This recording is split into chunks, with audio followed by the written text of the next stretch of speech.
Praise lord. యెహోషువ గ్రంథము 6వ అధ్యాయము 27వ వచనము. యెహోవా యెహోషువకు తోడై ఉండెను గనుక అతని కీర్తి దేశమందంతటా వ్యాపించెను. ఆమేన్. యెరికో యొక్క సమూల నాశనము, దాని గురించిన వివరాలన్నీ ఈ యొక్క మాటతో ముగించబడతాయి. ఈ అధ్యాయంలో ఈ యొక్క మాటతో యెహోషువ కీర్తి దేశమందంతటా వ్యాపించింది అనే మాటతో యెరికోను గురించిన మాటలన్నీ కూడా ముగించబడతాయి. హల్లెలూయా. మరి చూడండి, ఇక్కడ దేవుడు తోడుగా ఉన్నాడు గనక యెహోషువ యొక్క కీర్తి దేశమందంతటా వ్యాపించింది అనే మాటను చూస్తాం.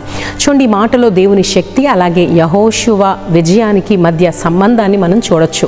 చాలాసార్లు మరి ఈ మాటను చదివినప్పుడు నిజంగా యెహోషువ ఎంత గొప్పవాడో, ఆయన కీర్తి ఎంతగా విస్తరించిందో అనుకుంటాం. అయితే దేవుడు లేకుండా యెహోషువ ఏమీ కూడా చేయలేడు. దేవుని శక్తి వల్లే యెహోషువకు అంత గొప్ప కీర్తి, అంత గొప్ప పేరు, అంత గొప్ప స్థితి లభించింది అని మనం అర్థం చేసుకోవాలి.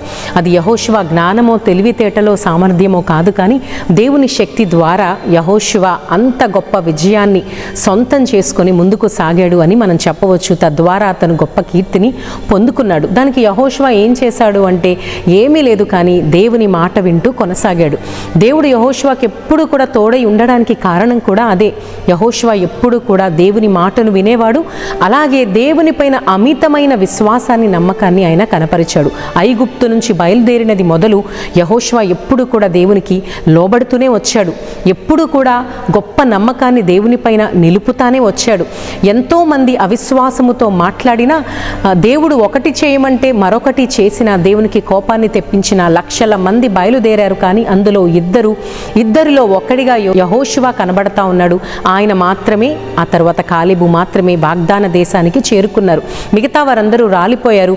వాగ్దాన దేశానికి వెళ్ళిన వారిలో కేవలము యెహోషువ, కాలేబు మాత్రమే ఉన్నారంటే దీన్ని బట్టి అర్థం చేసుకోవచ్చు యెహోషువ ఎంతగా దేవుని పైన నమ్మకాన్ని కలిగిన వ్యక్తో, ఎంతగా దేవునికి విధేయుడై జీవించాడు. అందుకే ఎప్పుడు కూడా దేవుడు యెహోషువకు తోడుగా ఉన్నాడు. అలా తోడుగా ఉండడం వల్ల యెహోషువ అంతకంతకు గొప్పవాడిగా ఎదిగాడు. హల్లెలూయా. బైబిల్ గ్రంథంలో చూసినట్లయితే ఎంతోమంది దేవుడు తోడుగా ఉన్నప్పుడు వారు గొప్పవారిగా మారారు. వారి స్థితి మారిపోయింది. యోసేపు బానిసగా అమ్మివేయబడ్డాడు, కానీ ఆదికాండంలో చూస్తాం యెహోవా యోసేపుకు తోడై ఉండెను గనుక అనే మాటను పలుమార్లు చూస్తూ ఉంటాం.